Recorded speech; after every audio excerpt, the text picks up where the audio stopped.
Morning, welcome back. It's Tuesday morning. Now, you didn't get a Monday night's video and I'll cut now to that. It's Monday and it is -3 degrees this morning. Van took a bit of defrosting after it had been sat all weekend, getting multiple layers of frost, and then we've had like a tiny sort of, you wouldn't know if you didn't get up before it was daylight, tiny bit of snow. And that's frosted on again. So anyway, where am I heading today? I'm heading right down to the very tip of Cumbria. We've got it's about an hour and a half, an hour and 45 minutes somewhere in that region. Like I say, this job is on behalf of another Doosan dealer. Obviously the machine is, from what I gathered, about 4 hours away for them, so they'd give us a shout. And it's not something that I've seen in real life before, but I'm probably bigging this up and we'll get there and the security will go, no phones on this site, please. And so you'll just be left out in the cold. So anyway, we'll go and see. Oh, I tell you what, you lot would have absolutely loved that. That was some great content that I couldn't get. So the digger was a 30-ton DX300-7 super long reach, so it had a great big long reach arm on it. The fault was the hammer wouldn't work, and we got down to the bottom of it. Little wiring problem to the solenoids on the end of the boom. So yeah, no, I had a feeling when I found out where the machine was working, what site it was on, I had a feeling that we wouldn't be allowed to film, and sure enough, after the site induction and everything, no phones. I was allowed to take pictures for warranty purposes only, internal use. So unfortunately I can't even share a picture of what the machine looked like, but it was interesting. The site, there was plant forevermore on that site. There was great big crawler cranes, there was piling rigs of all kinds and all sorts of different breeds of digger on there. But yeah, anyway, the main thing is we got it sussed and that machine's going again. So today it is -5.5. I've got a diesel tank and a boom suspension accumulator to go and fit on a 420 shovel back down in the same direction as yesterday. So we're heading South Lakes again today, and it's going to be a cold one. I presume I'll be there most of the day. I'll be doing well, I think, if I'm back in the van by 3-4 o'clock. So it is going to be a kind of longer day, I think, down here. So that being said, we'll see you down there.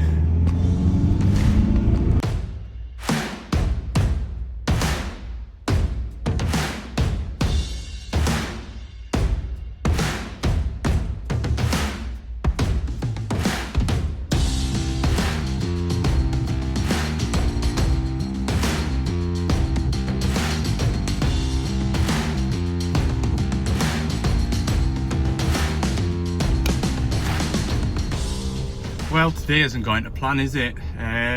What we at? 10 to 11. I've still got another half an hour to go yet, and the traffic is not good. I don't know what's happened. I was on this road yesterday and there was no road work, so, well, there was coming the other way, but that was on a dual carriageway bit, so I'm not sure what's going on. But yeah, starting to wonder whether this is a good idea now. Will be a good bit of this machine, like. Oh well, we're this far now, we'll have to keep going. I've made it to my 550, not 550, 420. I've got the belly plate off the engine. I've just got a couple of P-clips and this pipework to take off the tank, the level sender to take off. I've got my cradle from the first time I did the job. That was a 550 earlier in the summer. I was in two minds whether or not to scrap that because I didn't think I'd have to use it again, but I put it up the corner of the yard and forgot about it, and I'm pleased I did. So yeah, nice day. Once I finally got here, it was roadworks that was holding all that traffic up, and the quarry manager phoned us just to see where I was at, to see if I was still coming, and says, well, I'm stuck in traffic, I don't know whether it's a crash or what.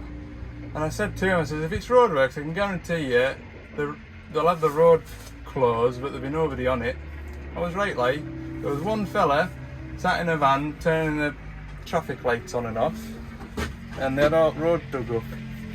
What a pain, like. So that was, well, yeah, it was 9:30 when I left Carlisle. It was 11:30 when I got here, and on a normal run that'd be an hour and 20 minutes journey. So yeah, we're well behind. The parts man Dan, he's coming down with the new tank. I told him to set off as soon as I got here, because if he's 2 hours down here, then I'll have this tank off, I'll have the accumulator on this machine, and I'll be ready to lift the new tank in. So yeah, we'll try and get on now.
Right, tank's out.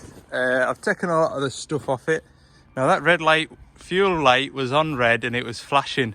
And when you went into the dash, it was showing 0%. I was like, well, these lads have done a tremendous job running it out of diesel. But two of the drums were half full, should we say. So there would be about 40 litres that we've drawn out of it. And there's still a bit in there, but we'll worry about that later.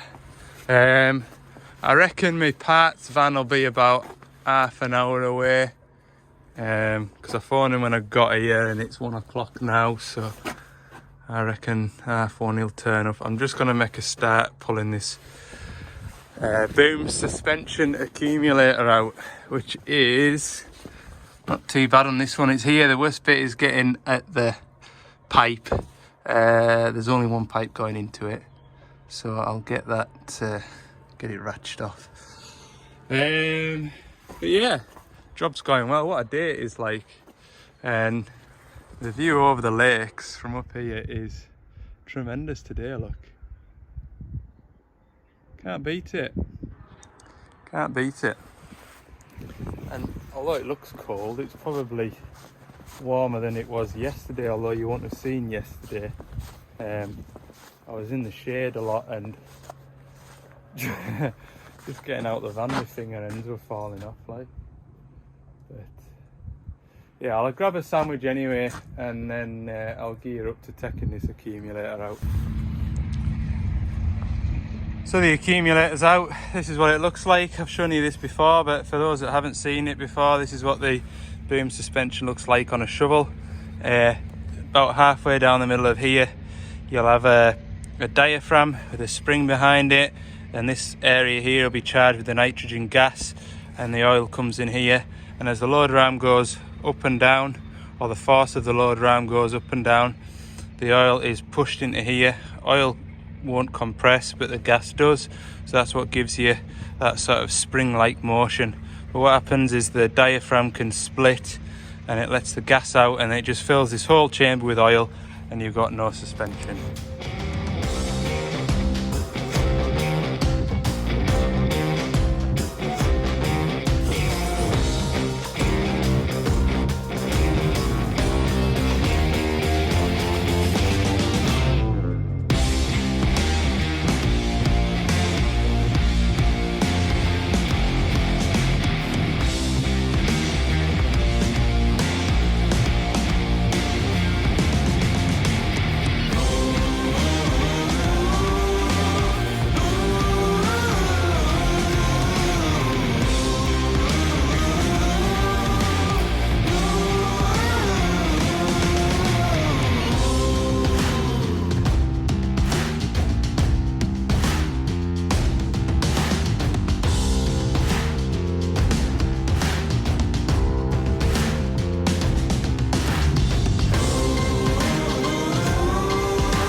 Right, just in time for the sun going down.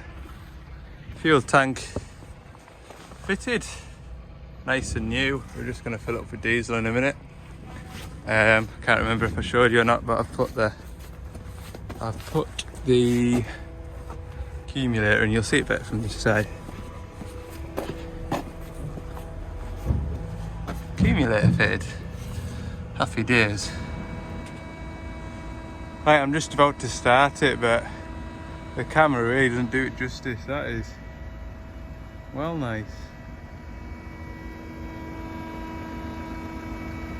Lovely spot to work, like when it's dry and bright. Anyway, right, we'll fire it up.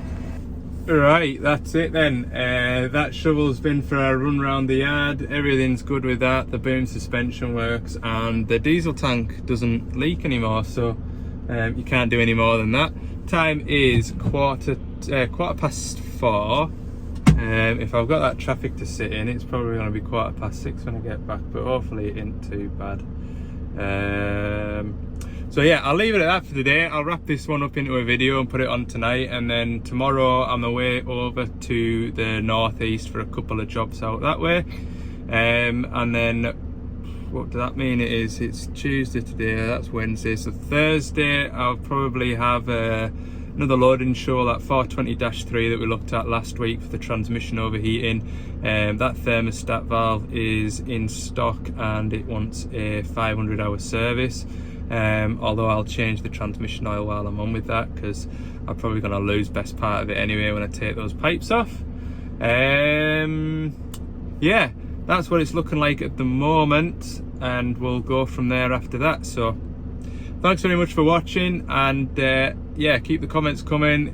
If you've enjoyed the video, give it a like, and if you haven't already, click the subscribe button too. So we'll catch you again. See you tomorrow. Ta-da. So that road where I was sat in traffic earlier in the day, I was avoiding it, and the road that would avoid it, there's blue lights up ahead, so somebody else has tried to avoid the traffic and done something, I don't know what, but I can just see blue flashing lights and yellow flashing lights on the road ahead, and as you can see, it's a proper narrow little road this, and it's very, very slippy, very, very icy. So we're stuck, and to add to it, I'll show you, diesel situation isn't good either. Oh dear. I mean, I know it just went on to the red on the way into the quarry there. Well, I'm sure I've got plenty of diesel left, but could do without this. The sat nav took us this way because it was going to save us 25 minutes. I don't know if you can see. You can. The road that we would have been on is there, and this is the road that we're on now. And the sat nav took us this way because it said it would save me 25 minutes if I stayed on that road. So naturally I thought we'll just pop onto this one. Hey, never mind. We'll cope.